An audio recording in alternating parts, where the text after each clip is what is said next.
bien-aimés dans le Seigneur, que mon Dieu vous bénisse. C'est votre humble serviteur, le prophète Papi.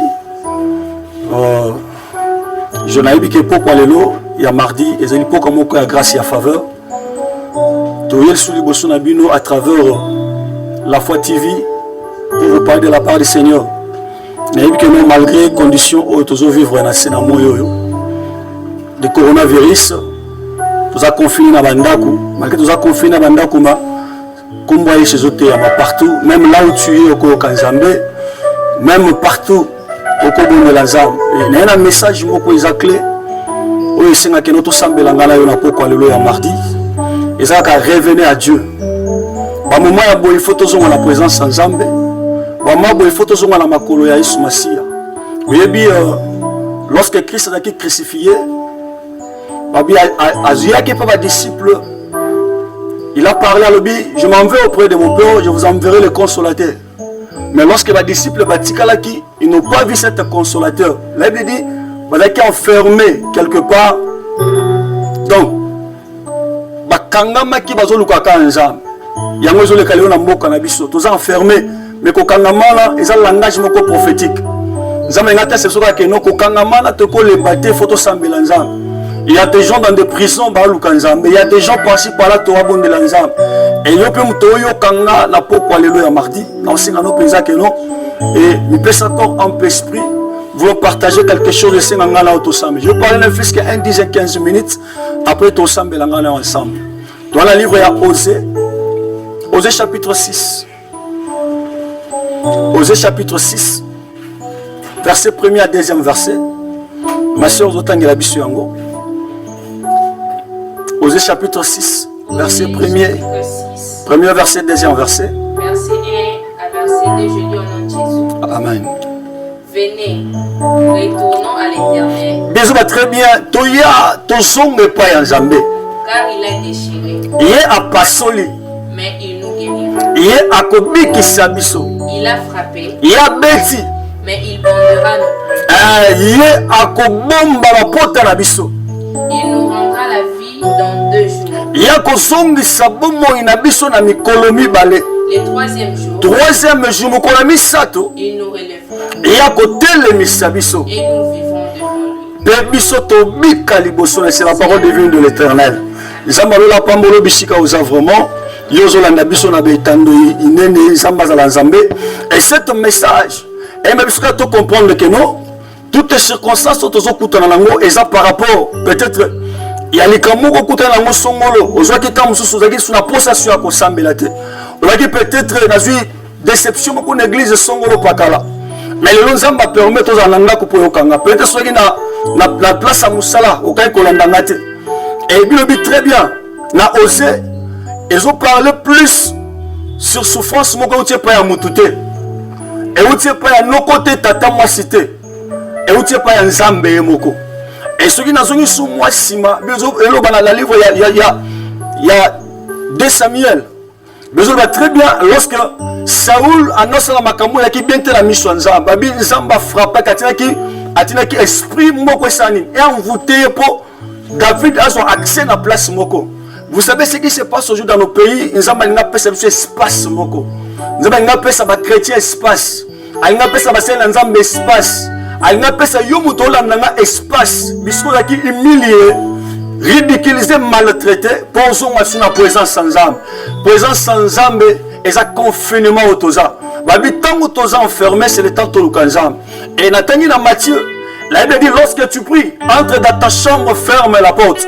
Et na osenga na yo, na pokwa lelo, nzamba za na posa osonga na présence na ye. Osonga na présence na ye. Alobi bisika nyonso ezaki akopasuka. Yonga qui délaissé abandonné alobi ya ozongisa yo. Tango nzamba zongisa ka mutu ya aussi des signes qui se passent. Nzamba nga zongisa yo na pokwa lelo. Yo mutu zola nanga tam suzaki dessus na likamo songolo. Un serviteur de Dieu, un enfant de Dieu, avec ça que le bakou. Waki na permanence. Ozo qui dégoût en assu à Kosabino, le quoi, na ma caméra permanence et ça bien te bat tamola mabe. L'ensemble est sous-souté. Na ina ebisayo. Rêve encore.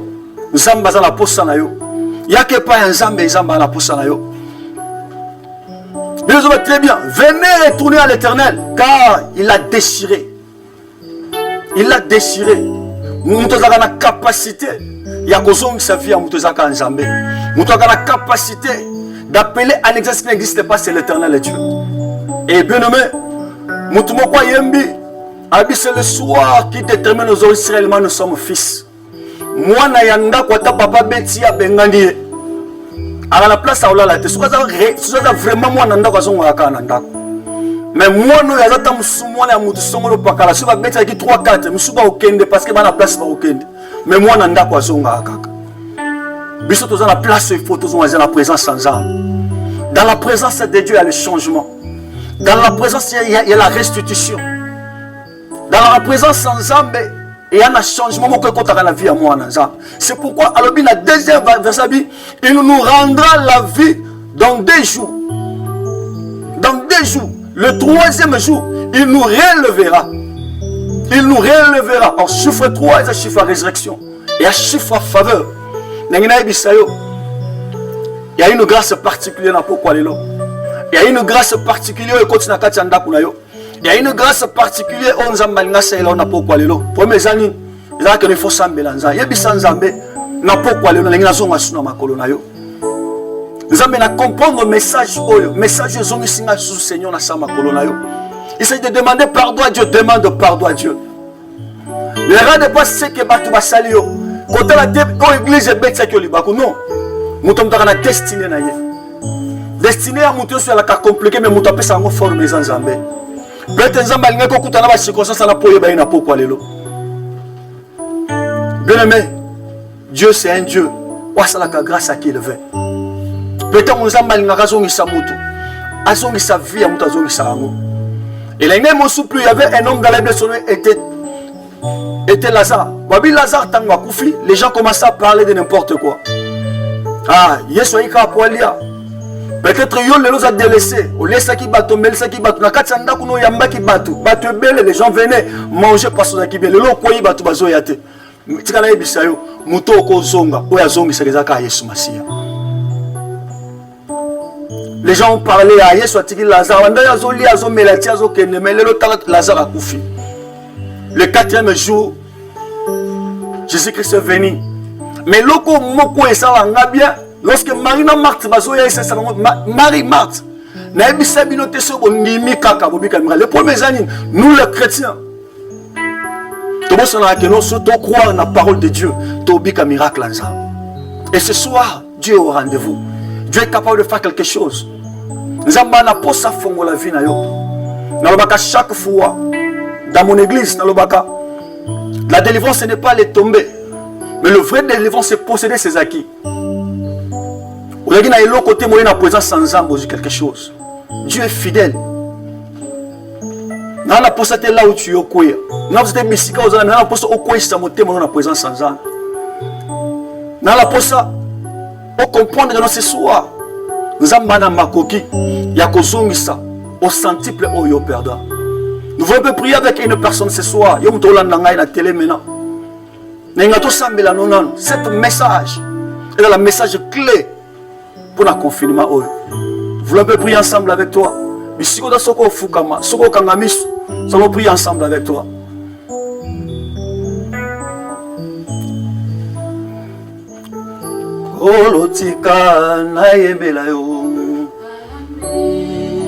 Tika na sanzola yo, amen. Tika na netula yo, amen. Amen. Alléluia, amen. Alléluia, amen. Alléluia, amen. Alléluia, amen. Amen. Alléluia. Nakunisi masia mokonzi na ngai ona maso yosaleli ngai nazangeloko ya kopesa nzoto mobimba liboza ntalo otiki kembwa banzelu na lola olati nzoto kokani na ngai ofuti nyongwa masumu nyonso naekoloso kongana bikae osala nyonso ngana koma ya yo osombanga na makila na yo na osekelongo yo netola ngai esika yo vandinga mpe na vanda oh alleluya amen Yahweh alleluya amen. Mais yebisa nzambe nazonga na makolo na yo yebisa nzambe azonga na makolo na yo Dieu c'est Dieu merci elongo na masiya nakobanga te osindinga yo tumboli nzambe asobanga na motu ya mingi naza na ntina na miso na ye oza nzambe nzambe na nguya kombo nini kotelema liboso ya kombo ya masiya ye abolongo nyonso ekogumba aleluya Yesu okoma loyembo ya monoko na ngai okota motema yolangwisa ngai tala ntina na kolemba kebosana aleluya oh nayemba kembosane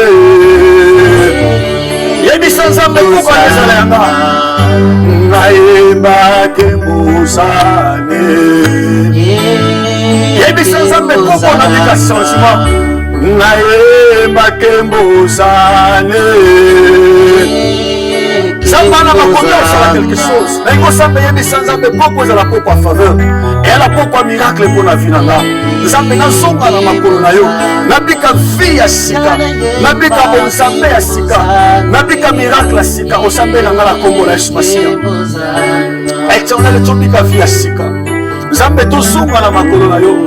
Tozonga na sia makolo Jésus. Tobika miracle ya sika. Tobika bonzambe Jésus. Dans le nom de Jésus. Alinga mutu moko yebisa nzambe. Nabika miracle na yo Jésus. Yawe malgré les circonstances de Jésus. Nala posa na zonga na makolo. Sona zongi na makolo na ozala protéger. Sona zongi na makolo na ozala changer. Sona zongi na makolo na ozala restaurer.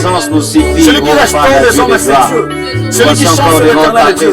Il est capable de t'amener là où les hommes n'ont pas pu faire. Il est capable de restaurer là où les hommes n'ont pas pu restaurer. C'est Dieu, il est Dieu.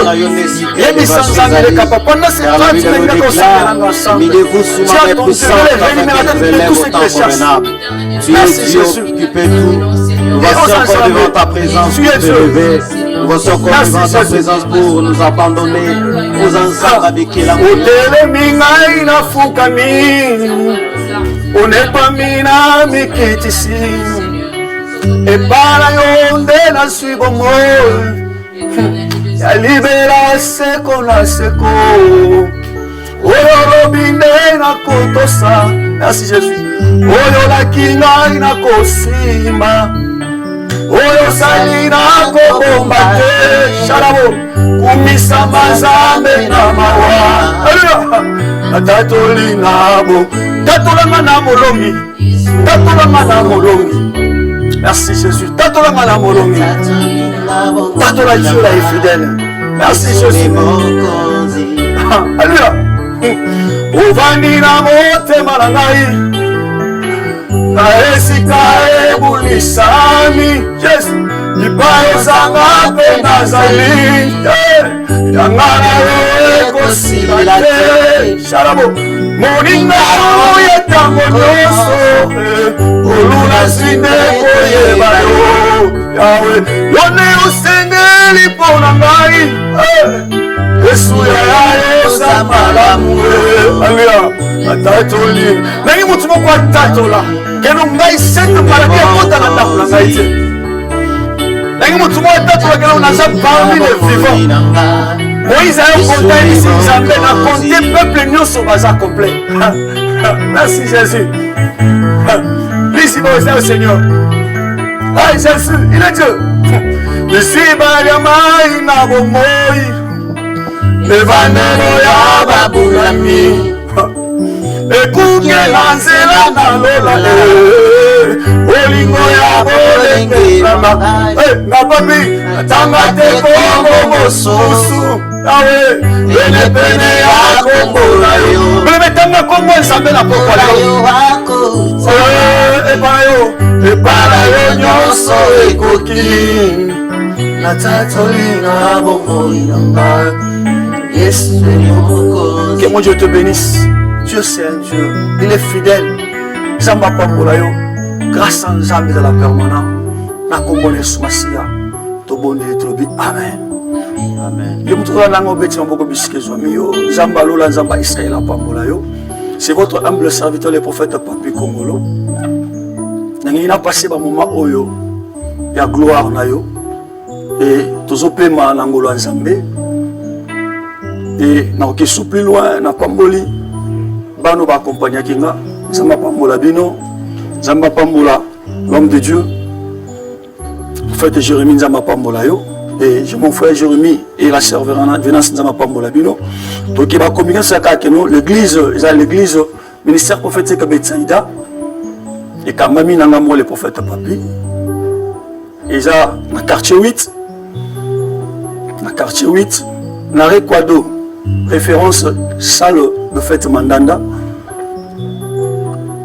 et bien après makambo nyonso le cas le programme epesa makaka na chaîne de la foi TV qui est le Dieu de la Bible à Pambola na yebi que je crois à Dieu Nzamba Nzambe et na olinga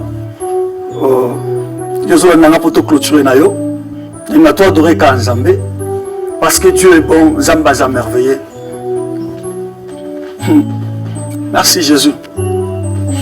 Moningami malamu Bona abosite balingaka pona bisaleli yango na bengi oponinga Jésus lisolo ya abolingo maloba esalaka na anguya oyo etondi motema suka sembe bo ebimisa kozala na moninga malamu ezali bozila ntango pasi na moto akosungaka yo Jésus alleluya soki pasi ekomi na motema na pinga ye Jésus mpona yo nakosala nyonso ebongi na moto kosala Jésus olangwisi motema papi Yesu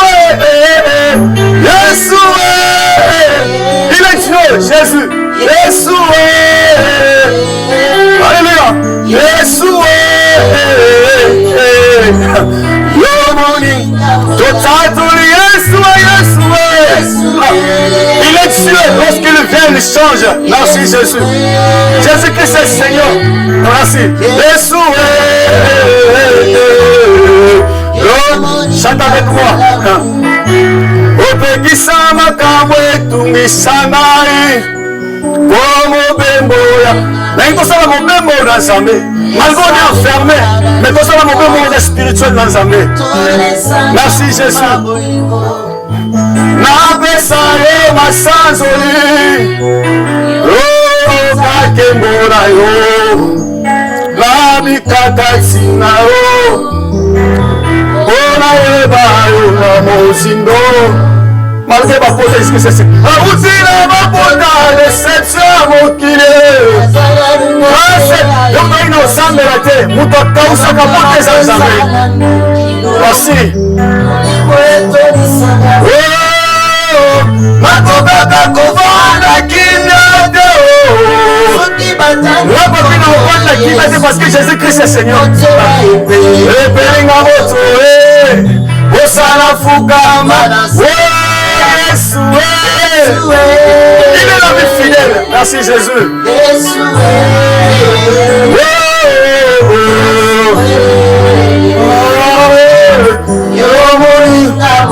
Yesu moninga malasu Jésus tu es bon. Merci Jésus. Yesu moninga nanga Yesu Yesu tu es Dieu Jésus. c'est comme toi, Jésus. Tu es le réuni dans ce qui les cherche, Yahweh. Yahweh, tu nous connais tous à la macolo, Yahweh. Toi, la poste à Jésus. Église, il y a une poste à Jésus. Zambalola. Seigneur, ils attendent l'enlèvement, Jésus. Toi, la poste à toi, la poste à Jésus. Zambé, toi, la poste à Jésus. Peuple, on va s'enlever là-bas, la poste à toi, la poste à Jésus. Seigneur, je bénis ce moment. Il y a un moment faveur, il y a un moment grâce, il y a un moment renommé, il y a un moment stabilité, il y a un moment réussite. Mon Dieu, soit d'accord, Belanda, il y a un problème. Mon Dieu, avec ça, le Jésus-Christ a zaté. Mon Dieu, après ça, le col en Zamba, il a zaté. Il y a mon Dieu, ça. Il y a un Zambé. Et tu verras la main puissante de Dieu. Amen.